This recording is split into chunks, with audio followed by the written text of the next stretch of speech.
practice, Yeah. I was working 12 to 14 hours a day, every day, and barely went to the toilet once. Yeah. Because the intensity of which we are working, there's sort of an iceberg infographic that people only think that GPs just have 2 sessions, morning and afternoon, seeing patients, and that's all we do. Yeah. There is 101 other things that goes on in general practice that means that we do not stop doing what we're doing. So, and I would be only funded.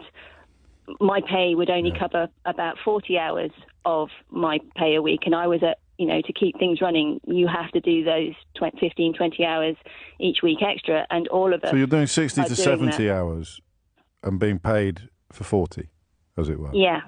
So I wonder how many other people are doing that in an average week. It's extraordinary. I would say most GPs are. I mean, the quote part-time GPs that everyone keeps having a go at, they're actually doing probably 35, 40 hours a week, just as the part-time, because this is the level of work that we're having to carry.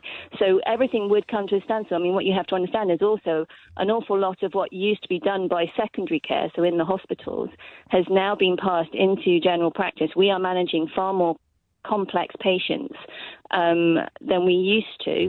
The job has changed considerably into the things that we have to manage now. The funding has not flowed with it. So we are literally all the time, and obviously we can't say no because there's a patient in the middle. I could not have put that better myself. I feel like the NHS, and in general practice in particular, is in a state of managed decline at the moment. Let's just take pay, for example. This year, there was a 1.9% uplift in pay for GP surgeries. Think about how much the cost of everything has gone up in the last couple of years. GP surgeries are now having to hand back their contracts because they just can't afford to keep running. What do you think is next for the NHS? What do you think is going to happen to general practice? How can we improve this? I would love to hear your thoughts.